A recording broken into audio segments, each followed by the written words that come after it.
Bolalar orasida uchraydigan onkologik kasalliklarni erta aniqlash, sifatli tibbiy yordam ko'lamini kengaytirish va hududlarda zamonaviy tibbiy xizmat tizimini rivojlantirish maqsadida Respublika bolalar onkologiyasi, gematologiyasi va immunologiyasi ilmiy-amaliy tibbiyot markazi mutaxassislari viloyatlardagi bolalar ko'p tarmoqli tibbiyot markazlarida bo'lishib, markazdagi shart-sharoitlar bilan yaqindan tanishmoqdalar. Fevral oyida kelganimizda bo'limni holati juda qoniqarsiz holatda edi.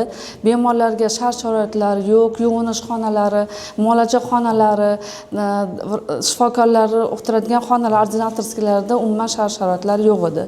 Kelganimizda mana уже fevral oyidan keyingi kelgan tashrifimizdan keyin fevral oyida уже bemorlarning gematologik kasalliklar bo'limlarida ancha remont ishlari olib borilgan, shart-sharoitlar yaxshilangan, bemorlarga davom muolajalar yaxshi tarzda yo'lga qo'yilgan, hamma ancha jiddiy o'zgarishlar bo'lgan.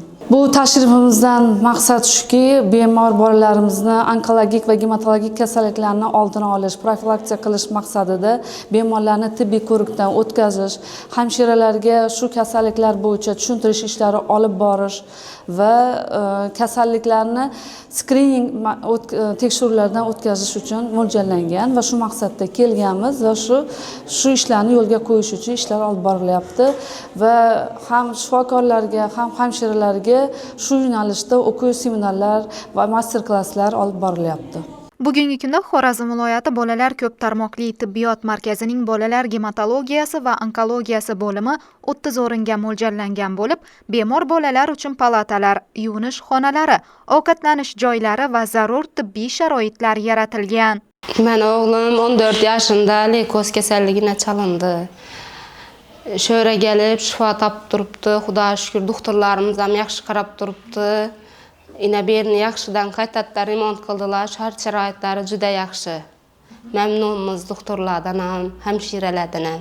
2025-yilning avgustida kelib edik. Kurslarimiz bo'lib, Padeshkaga chiqdik. Kelib o'qullarimizni olib, ko'rinib ketamiz. Yaxshi hammasi.